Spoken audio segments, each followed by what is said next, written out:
3 things to consider before you even get dressed.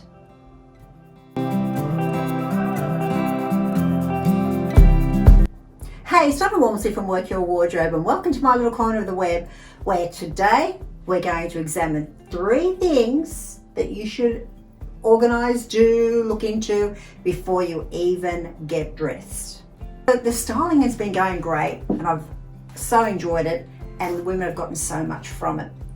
But it's come down to 3 things that those women have been able to take away from those sessions. The first thing is silhouette. What we want, most of us, disclaimer, not everybody, clearly, but most of us want to have a nice hourglass silhouette. Okay, so we want to have some nice curves that make us look feminine, that make us feel pretty, and that just make our clothes fit nicely and fit well. So how can we achieve that? And now silhouette is one of those things that it's amazing what you can do with little tricks of the trade. Things like wearing a belt to pull in the waist. So even if the waist itself is not going in, a belt like I'm showing here in some of these pictures of some of the ladies that I've been working with, as well as myself. And I'm going to sort of keep all those sort of pictures going while I'm talking to you. You can see how it gives the illusion that there is a waist there, thus shape, thus giving us the silhouette that we want. Now, together with that silhouette having the waist is also the length of any skirts or dresses, keeping them to just under the knee so that they're showing the leg as being a little bit longer, having sleeves pushed up a little bit to make it appear that there are longer arms here because there's a little bit of skin showing, and that's great for petite women in particular.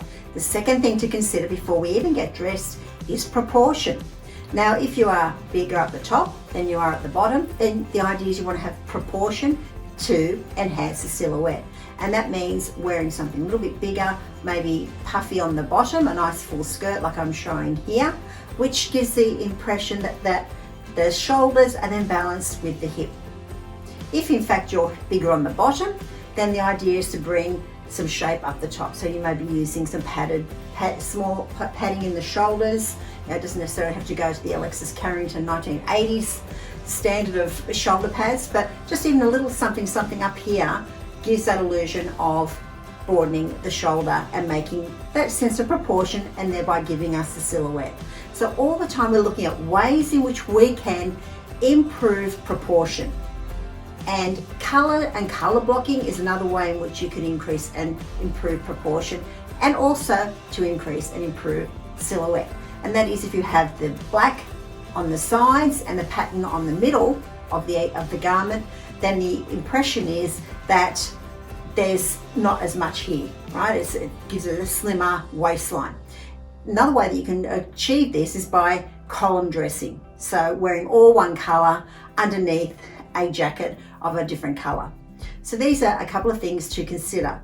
Now, the third way that you can get all this to happen, to get your silhouette and to get your proportions right, is to look at layers.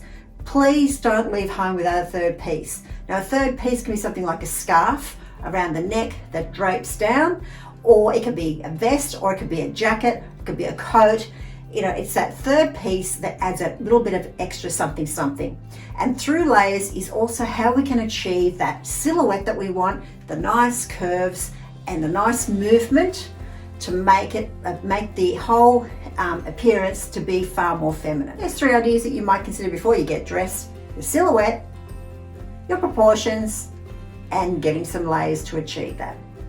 Thank you so much for joining me here today. It's been great having you on board. If you're a new subscriber, I am so grateful, and I wish you all a happy and safe and Merry Christmas and a Happy New Year.